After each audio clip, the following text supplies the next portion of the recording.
dangerous men are never the loud ones. They're the ones who make an entire room go quiet without raising their voice. I didn't know who Vincent Moretti was the first night I saw him. If I had, maybe I would have stayed away from the Winter Garden Ballroom entirely. But at 8:47 on a rainy Thursday night in downtown Chicago, I was standing on a small white ladder beneath a glass ceiling 40 feet above my head, fixing orchids that kept leaning toward the heat lamps while 200 wealthy strangers drank champagne beneath them. The hotel manager kept reminding me this gala mattered. Senators were there. CEOs were there. Old money families with last names stitched into universities were there. Personally, I only cared about the flowers surviving until midnight. White orchids bruise easily under artificial heat. Most people don't know that. Most people don't notice flowers at all. I climbed down carefully, smoothing my black dress against my knees, when I felt someone step too close behind me. "You're making this place look expensive, sweetheart." A man's voice slurred near my ear. "Whiskey. Too much of it. Late 50s. Gray suit worth more than my monthly rent." I gave the polite smile women learn by 21. The one designed to end conversations safely. "Thank you, sir." I turned to leave, but his hand caught my waist for half a second longer than necessary. Not aggressive. Not violent. Just entitled. Like he assumed the world had never told him no before. And that was the exact moment the music stopped. Not literally. The violinists kept playing somewhere behind me. Glasses still clinked. Conversations still existed. But the energy in the room changed so suddenly that even the man touching me felt it. His fingers loosened first. Then his smile disappeared. I looked up and finally saw the reason. A man stood near the entrance of the ballroom wearing a charcoal suit with no tie. Tall. Broad shoulders. Dark hair touched with silver near the temples. He wasn't surrounded by attention. Attention moved toward him naturally, like metal pulled by gravity. People stepped aside without being asked. One of the bartenders nearly dropped a crystal glass while staring at him. The strange part wasn't fear. It was respect mixed with fear. Controlled fear. The kind people carry around someone who could change their lives with a single sentence. His eyes moved from the hand on my waist to me, calmly. No anger. No dramatic expression. Somehow that made it worse. The older man beside me cleared his throat and immediately stepped back. "My apologies," he muttered quickly, smoothing his jacket as if fixing the fabric could fix the moment. The tall stranger said nothing. He simply walked closer, slow enough for everyone to notice. I remember hearing my own heartbeat because suddenly nobody around us seemed willing to breathe too loudly. The man stopped about 3 feet away from me. His eyes flickered briefly toward the orchids above my head. "Those flowers are dying under the lamps," he said quietly. His voice surprised me. Smooth, controlled, almost tired. I blinked. "Only the top row," I answered before thinking. "They'll last another hour if the temperature stays below 72. For the first time, something shifted in his expression. Not a smile exactly.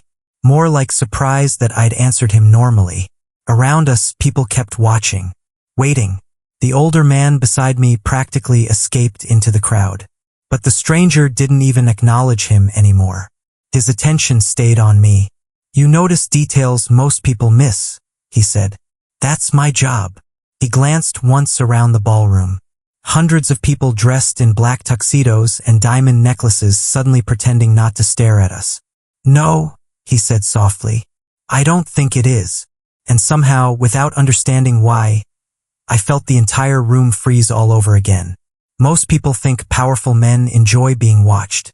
Vincent Moretti looked like a man who had spent years learning how to survive it.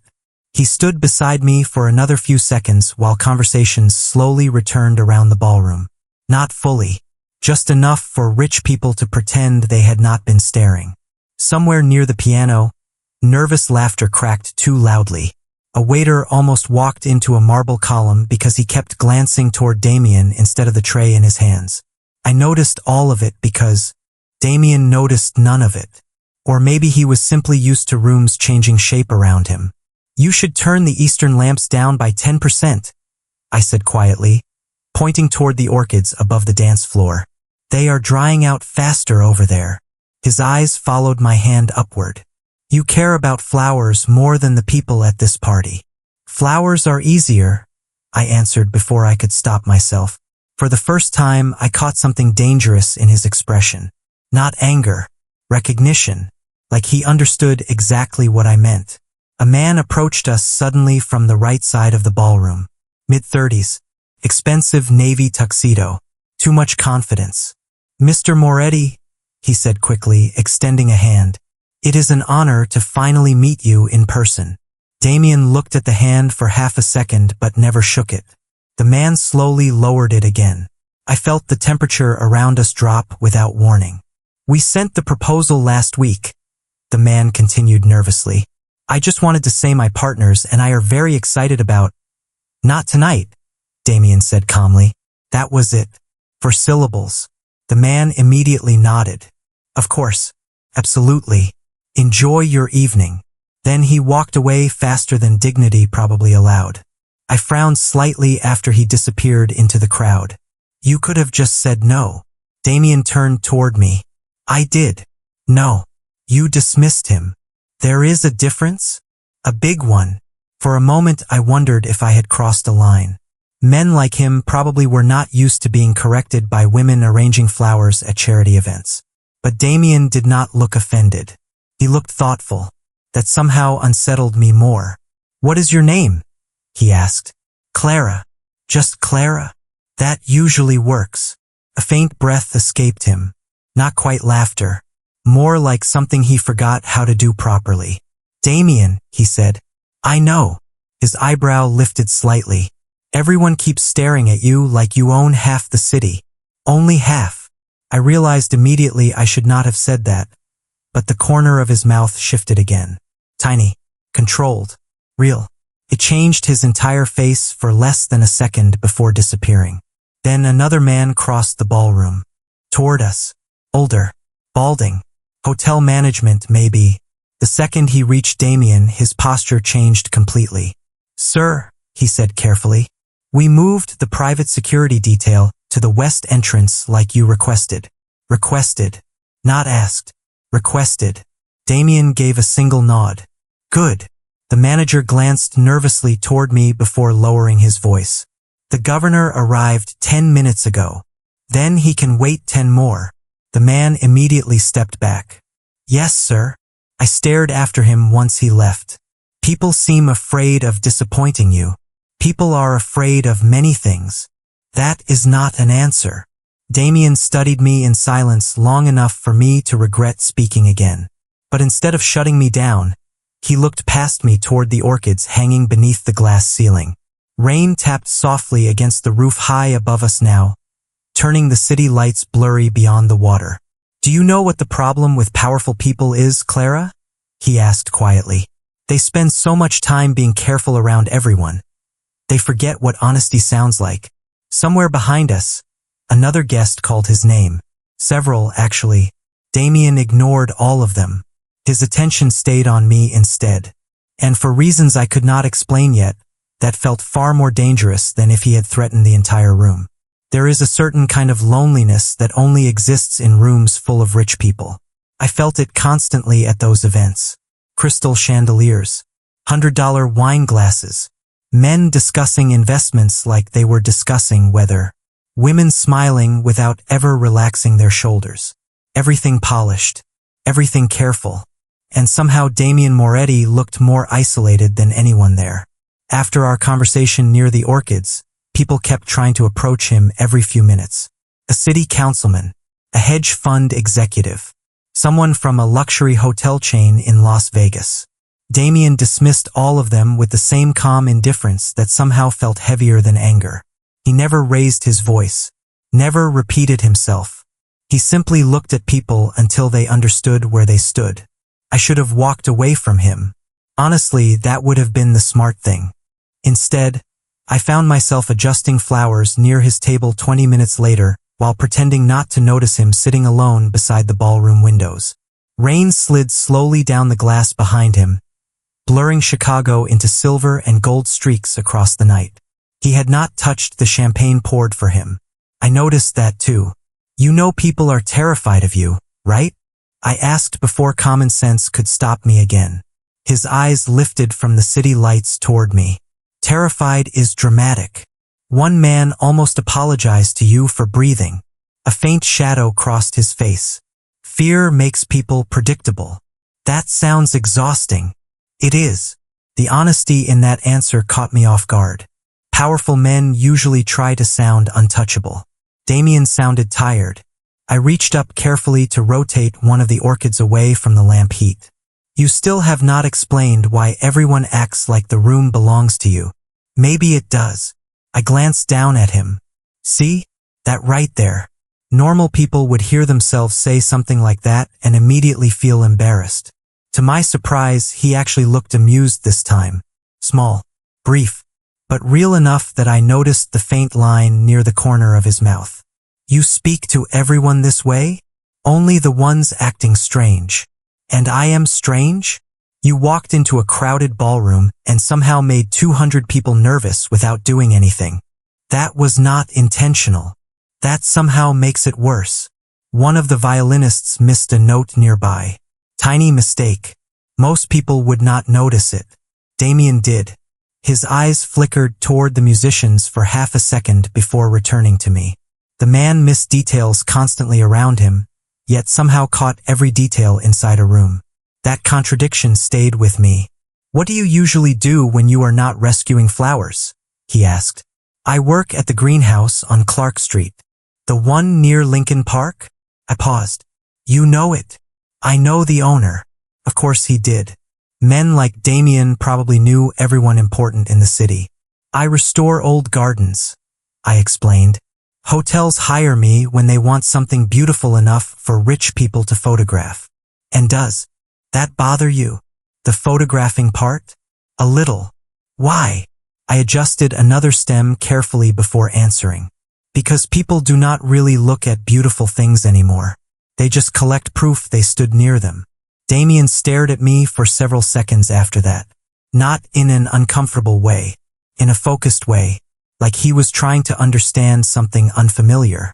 Then suddenly the ballroom shifted again. Not emotionally this time. Physically. Several large men in dark suits appeared near the entrance, scanning the room with practiced precision. Security. Real security. Not hotel staff pretending to matter. The conversations around us softened instantly. Damien barely reacted. One of the men approached him quietly. We need to leave in 10 minutes, he said under his breath. Damien did not look away from me. Change it to 20. Sir. 20. The man nodded immediately and stepped back. I stared after him. That was not a suggestion, was it? No. You are very used to people obeying you. Most people prefer simple instructions. And what do you prefer? For the first time all night, Damien hesitated before answering. Outside the glass ceiling above us, thunder rolled softly across the city. Peace, he said quietly. Then his eyes lifted toward the orchids again. I just do not usually find it in places like this. The strange thing about dangerous people is that sometimes they do not look dangerous at all when they are finally calm. Damien stayed beside the ballroom windows another 10 minutes after saying he wanted peace, and during that entire time he barely touched his phone, barely acknowledged the people trying to get his attention, barely moved at all. Meanwhile, the entire room kept orbiting around him like nervous satellites. Every few minutes somebody glanced in our direction. Wealthy men pretending not to stare. Women whispering behind champagne glasses. Hotel staff walking straighter whenever they passed nearby. I had spent years around rich people, and I knew the difference between money and power. Money asks to be noticed. Power never has to. Do you ever stop working? I asked while trimming a damaged orchid petal with small silver scissors from my apron pocket. Not successfully. That sounds unhealthy. According to my doctor, it is. And you ignored him? Damien looked at me with the same unreadable calm. Obviously. I shook my head slightly. You know, most people hear concern in a woman's voice and at least pretend to appreciate it.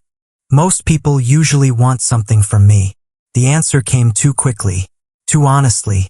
For a second, something colder moved beneath his expression. Not arrogance. Experience. The kind built from years of disappointment. I lowered the scissors slowly. And what do you think I want? His eyes held mine for a moment longer than before. I have not figured that out yet. Before I could answer, another woman approached our table. Late 40s. Elegant black gown. Diamond bracelet worth more than my car. She smiled at Damien with practiced familiarity. There you are, she said softly, touching his arm lightly. The governor has been trying to corner you for 20 minutes. Damien did not look at her hand on his sleeve. Then he should improve his timing. She laughed automatically, but her eyes shifted toward me almost immediately. Measuring. Curious. And who is this? Clara, Damien answered before I could speak. Not the florist. Not staff. Just Clara. Something subtle changed in the woman's expression when he said my name that way. Well, she said carefully, it is nice to meet you. You too. She turned back toward Damien. You are making people nervous tonight. People arrive nervous. Not like this. Damien finally stood from his chair then, tall enough that the woman unconsciously stepped back half an inch. He buttoned his charcoal jacket slowly, controlled, every movement deliberate. Tell Vincent I will speak with him tomorrow, he said. Not tonight. Damien, tomorrow. She stopped immediately. Of course. After she walked away, I stared at him. Nobody argues with you for very long. You do. That is because somebody should. Another almost smile touched his face. Brief enough that I wondered if I imagined it. Then his gaze shifted toward the ballroom entrance. His expression changed instantly. Not dramatic, just sharper. Like a man hearing something distant no one else noticed yet. I followed his line of sight and saw two men enter through the side doors wearing dark overcoats despite the warm ballroom. They did not belong there. Not because they looked dangerous. Because they looked too alert. Their eyes scanned the room instead of admiring it. Damien noticed my attention move toward them. Stay near the orchids tonight, he said quietly. Why? Because crowded rooms become unpredictable after midnight. That sounds suspiciously specific. He ignored that. One of his security men appeared near us again, speaking low enough that only Damien could hear. I caught fragments. South entrance. Vehicle moved. Already handled. Damien nodded once. Calm. Unbothered. But something in the atmosphere tightened anyway. I should have felt nervous. Instead I felt confused.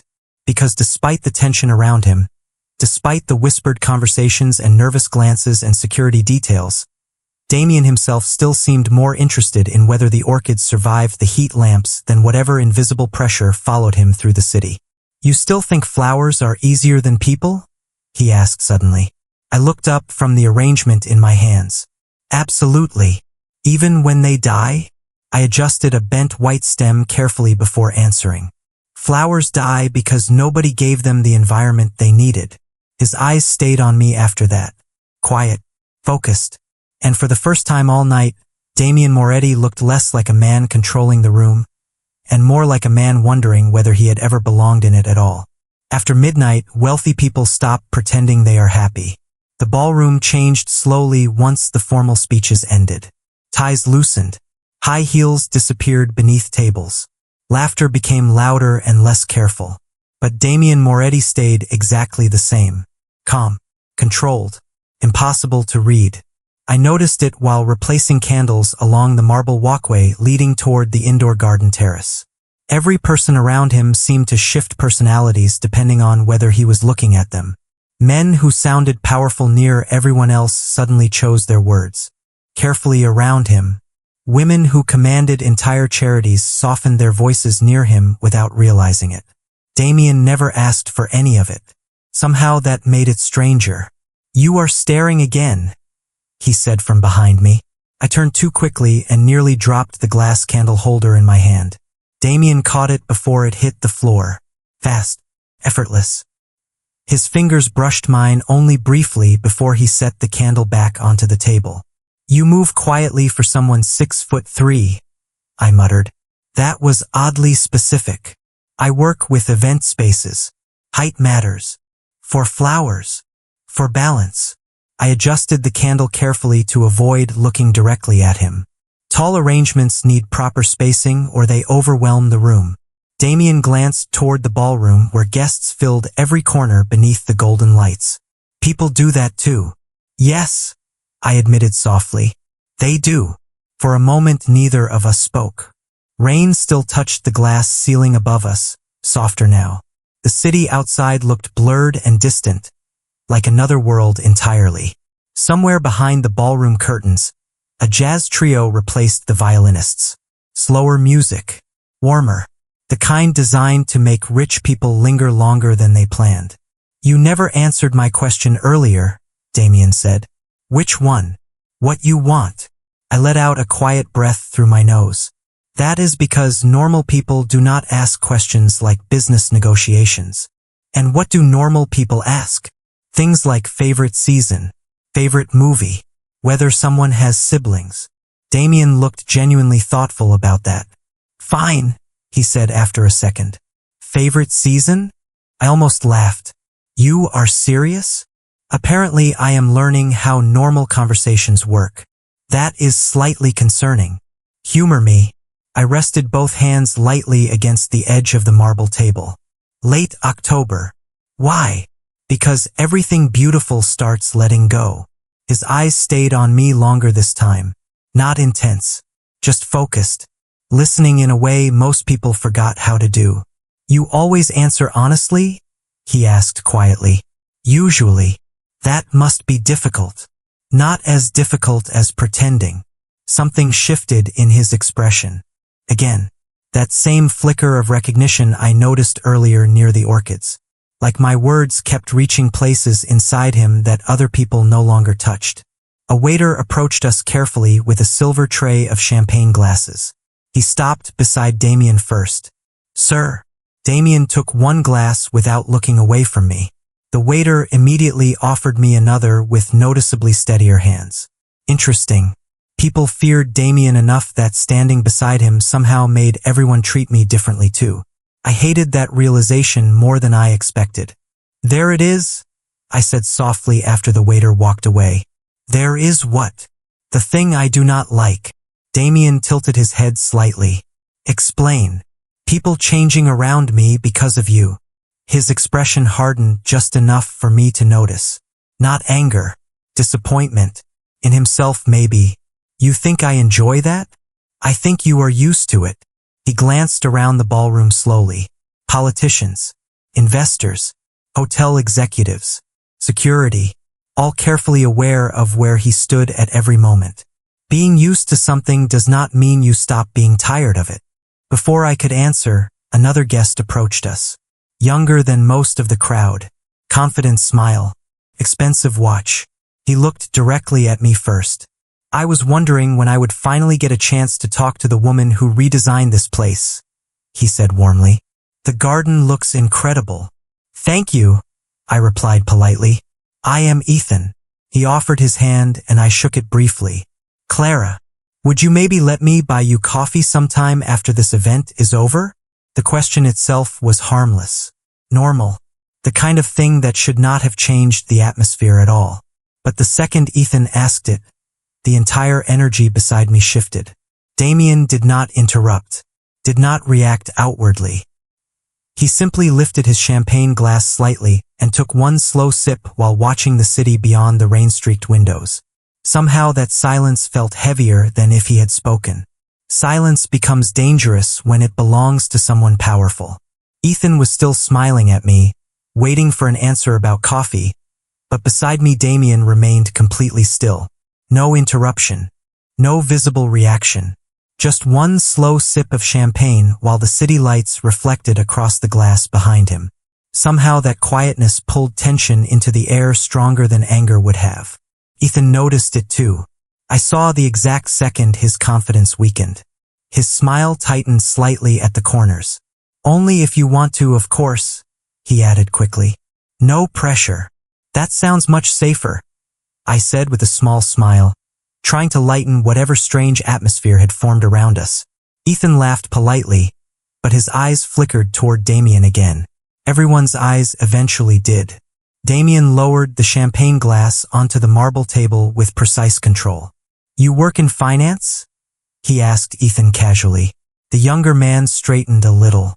"Real estate development. Downtown. Mostly." Damien nodded once. "West Loop project?" Ethan blinked. "Yes. The permits are delayed." It was not phrased as a question. Ethan looked visibly surprised. "We are working through it. You should stop using Holloway Consulting." Ethan stared at him now. "How did you?" "They are charging you double because they think you are inexperienced." Damien adjusted the cuff of his charcoal sleeve calmly. "You are." For half a second I expected Ethan to get offended. Instead, he looked almost nervous. "I appreciate the advice," he said carefully. Damien gave a slight nod like the conversation was already over. Ethan looked back toward me again, but something had changed. Not fear exactly. Awareness. Like he suddenly understood he had walked into a conversation with rules nobody explained to him beforehand. "Well," he said quietly, "I should probably go check on my partners." "Good idea," Damien replied before I could answer.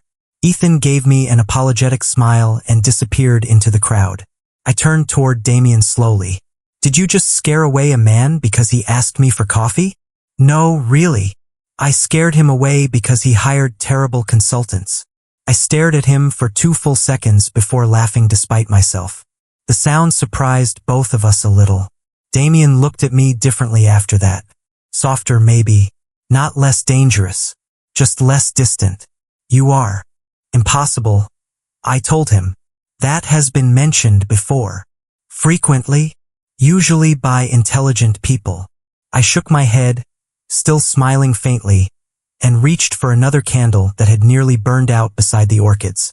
The flame flickered weakly under the ballroom air conditioning. Damien watched me replace it carefully. "You treat flowers and candles like living things," he observed. "Everything responds to attention.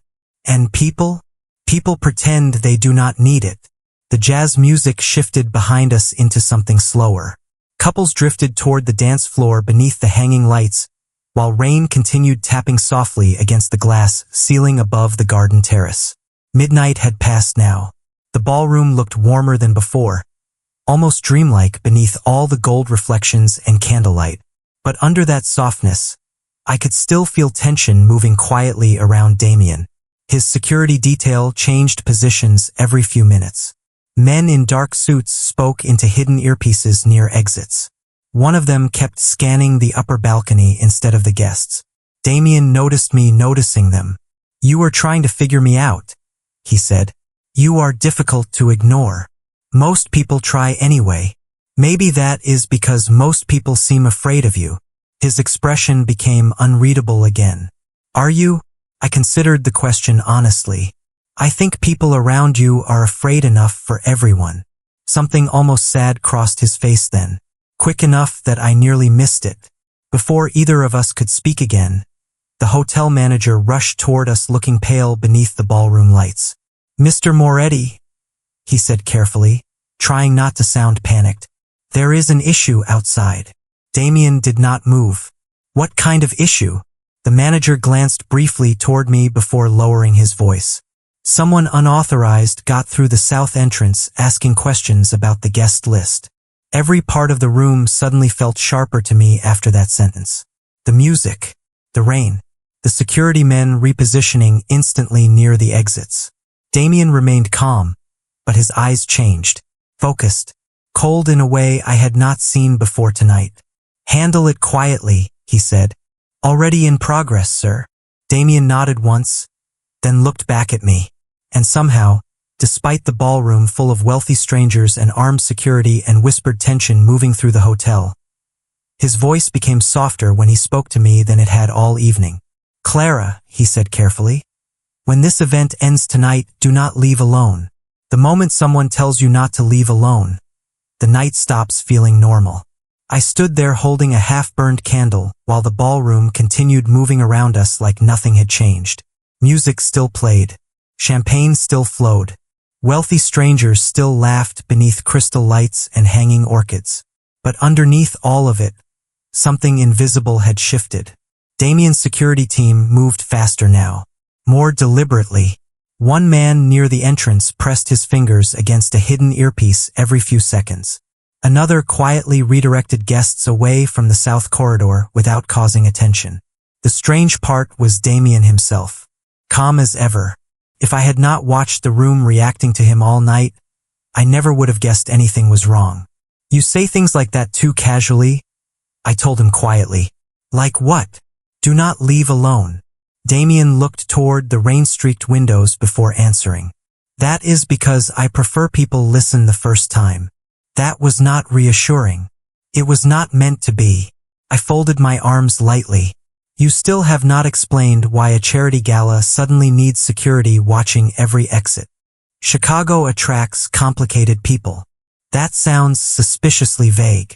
It is intentionally vague. Despite everything, I almost smiled again. Damien had a way of answering questions without truly answering them, yet somehow making the silence feel meaningful anyway. Before I could press further, one of the security men approached him quickly. Taller than the others. Military posture. His voice stayed low, but I caught enough. Vehicle identified. How many? Damien asked. 2. Still outside. For now. Damien nodded once. No police. Understood. The man disappeared again immediately. I stared after him. You know, normal people call the police when something suspicious happens. Normal people trust systems built to protect them. His answer came so quietly it took me a second to process it. And you do not? Damien finally looked directly at me again. Not particularly. There was no arrogance in the statement. No drama. Just certainty earned the hard way. Somewhere deeper in the ballroom, applause suddenly erupted for a political donor taking the stage near the auction display. Damien did not even glance over. He seemed entirely focused on the perimeter of the room now without appearing to watch it directly. It reminded me of storms near Lake Michigan. Calm water right before the wind changes. You should leave soon, he said softly. The event is almost over anyway. I still have cleanup. Someone else can handle it. Not if I want to get paid. His jaw shifted slightly at that. I can compensate. No, the word came out sharper than I intended. Damien went still. I lowered my voice carefully. I do not need money from you. For several quiet seconds, neither of us spoke. Then something unexpected happened. Damien nodded once. Respectfully. Like I had just passed some invisible test I never knew existed. Good, he said quietly. Do not ever let people buy access to you. The sentence stayed with me longer than it should have. Because suddenly I understood something important about him. People probably tried to buy everything around Damien constantly. Loyalty, silence, affection, influence. Maybe that was why he looked at honest conversations like rare things. A burst of laughter rose near the dance floor behind us. Couples moved slowly beneath golden lights while servers cleared empty champagne glasses from nearby tables. From a distance, the ballroom still looked elegant and beautiful. But now I could see details that had been invisible earlier. Security positioned near reflective surfaces. Men watching entrances instead of conversations. Damien tracking movement without turning his head. The entire night had layers underneath it. Layers I did not understand yet. Does this happen often? I asked quietly. What? Whatever this is. His eyes moved briefly toward the south entrance again. More than I would like. And you are just used to it. Damien looked at me then with an expression so tired it almost erased the power surrounding him. You do not really get used to living carefully, Clara. Before I could answer, a loud crash echoed from somewhere beyond the ballroom hallway. Not an explosion. Just metal hitting marble hard enough to silence nearby conversations instantly. Every security man in the room reacted at once. Damien did not flinch. That somehow scared me more than the sound itself. One of his men moved toward us immediately. We need to go, he said firmly. Damien's eyes stayed on me instead. Calm, focused. protective in a way that suddenly felt impossible to ignore. Then he reached for my coat resting over the back of the chair beside us and handed it to me himself. "You are leaving with my security tonight," he said quietly. And for the first time all evening, it no longer sounded like a suggestion. People reveal who they truly are when they stop asking for permission. The ballroom had become quieter after the crash in the hallway. Not silent, just careful. Guests lowered their voices without understanding why. Hotel staff moved faster. Security near the exits no longer pretended to blend in. And through all of it, Vincent Moretti stood beside me holding my coat like a man completely accustomed to controlling chaos before it spread. "You cannot seriously expect me to leave with strangers," I told him quietly. "They are not strangers to me. That is not the comforting argument you think it is." One corner of his mouth almost moved again. Almost. "You are still arguing. You are still giving orders." His eyes stayed on mine for a second longer than necessary. "Fair." The word surprised me enough that I forgot to answer immediately. Powerful men usually defended themselves instinctively. Damien listened instead. That somehow unsettled me more than the security surrounding us. A few feet away, guests continued drifting toward the ballroom exits beneath soft golden lights, while rain rolled steadily against the glass ceiling above the terrace. From a distance, the evening still looked elegant. But now I could see tension underneath every polished detail. One of Damien's men quietly checked the reflection in a mirrored column instead of the room itself. Another repositioned near the elevators after receiving a brief message through his earpiece. Nobody panicked. That was the frightening part. Everyone around Damien behaved like this kind of night was familiar. "Clara," I looked back at him. "You are thinking too loudly. That is not a real thing. With you, it is." I exhaled softly and took my coat from his hands, slipping it over my shoulders. The warmth still trapped in the fabric startled me a little. Damien had been holding it longer than I realized.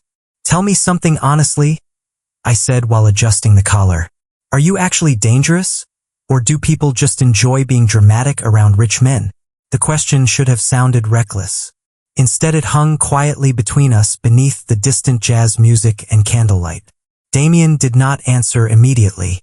His gaze moved past me toward the ballroom windows where Chicago shimmered silver through the rain. "I think," he said carefully, "people become dangerous when they spend too long believing they have to survive everything alone." There it was again. Not arrogance. Loneliness. Deep enough that even his power could not hide it completely. Before I could respond, one of the security men approached quickly from the hallway. "Sir." Damien turned slightly. "What changed?" "Nothing confirmed yet." "That is not what I asked." The man lowered his voice further. "One of the vehicles outside belongs to Holloway Consulting. Ethan's consultants." I saw the recognition cross Damien's face instantly. Small. Sharp. "Interesting," he murmured. "What does that mean?" I asked. Neither man answered me immediately, which irritated me more than it should have. "I am standing right here," I reminded them. Damien finally looked back at me. "It means somebody connected to this evening is paying attention to the wrong things." Still vague. Still intentional. I folded my arms. You know, most normal people would explain things instead of talking like mysterious characters in crime documentaries. That actually earned a quiet breath of amusement from him. Tiny. Real.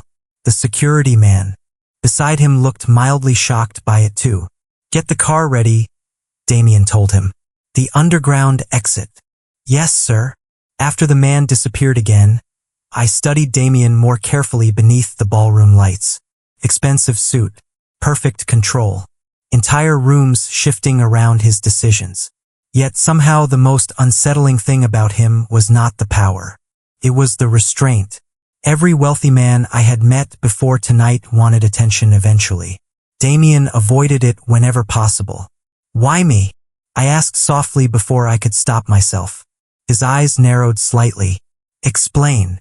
You barely know me. Yet all night you have acted like protecting me matters."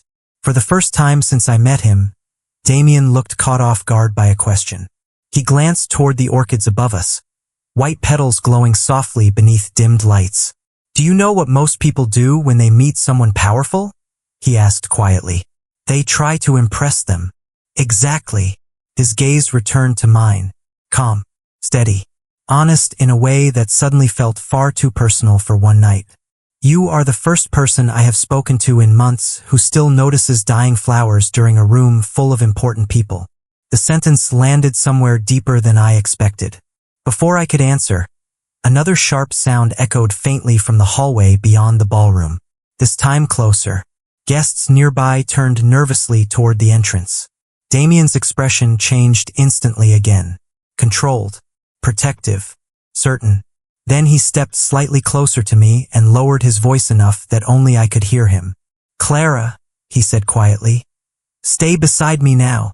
The safest place in the ballroom suddenly became the space beside Vincent Moretti. That realization should have terrified me more than it did. Around us, conversations faded into nervous murmurs, while hotel staff quietly redirected guests toward the north exits. The orchestra had stopped playing entirely now. Somewhere beyond the ballroom hallway, men were speaking in low, urgent voices that echoed against marble walls. Yet Damien remained perfectly composed beside me beneath the hanging orchids and dim golden lights, calm enough that everyone else seemed to measure their own reactions against his. "You always sound this calm during problems?" I asked quietly. His eyes stayed fixed toward the entrance corridor. "Panic wastes time. That is either wise or deeply unhealthy." "Probably both." Another one of his security men crossed the ballroom quickly toward us. "The elevators are clear," he said. "Good," Damien replied. "Move the guests first." The man hesitated briefly. "Sir, with respect, you should leave now." Damien did not even glance at him. "The guests first." "Understood." The man disappeared immediately. I watched the exchange carefully. "You know they would walk through fire for you, right?" Damien finally looked down at me. "No, that was not hesitation. That was loyalty." Something unreadable moved across his face. "Loyalty built from fear does not last." "And theirs is not?" He looked away before answering. "I try not to ask questions I do not want answered honestly." Somewhere nearby, a woman laughed nervously too loudly while gathering her purse from a ballroom table. Crystal glasses clinked. Chairs scraped softly across marble floors. Wealthy people pretending everything remained normal while quietly rushing toward exits. It felt surreal beneath all the flowers and candlelight. Damien stepped slightly closer to me as another security guard opened a path toward the side hallway. Not possessive, protective, deliberate enough that nobody accidentally brushed against me while passing. The small detail unsettled me more than grand gestures would have. "This way," the guard said. Damien nodded toward the hallway entrance, and I followed beside him beneath the soft amber lights. The corridor outside the ballroom felt colder immediately. Quieter too. The sounds of the gala faded behind us as we moved through a private hallway lined with dark mirrors and framed black and white photographs of old Chicago. Damien walked with controlled patience beside me while two security men stayed several steps ahead. Another remained behind us.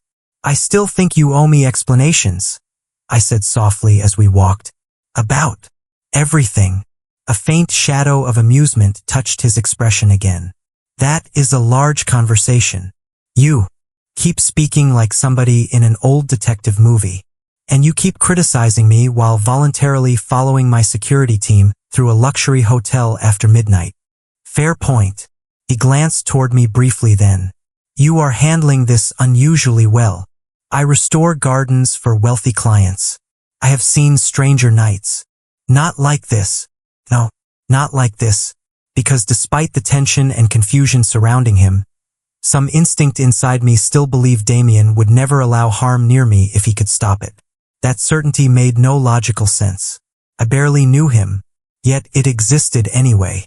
We reached a private elevator at the end of the hallway where another suited guard waited near polished steel doors. Rainwater shimmered faintly across the underground garage cameras mounted overhead.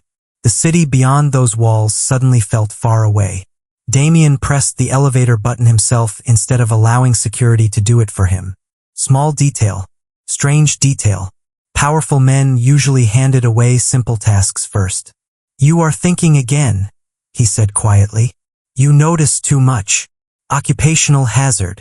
"No," he corrected softly. "It is who you are." The elevator doors opened with a low metallic sound. Warm light spilled across the marble floor inside. One of the guards stepped forward first to check it automatically.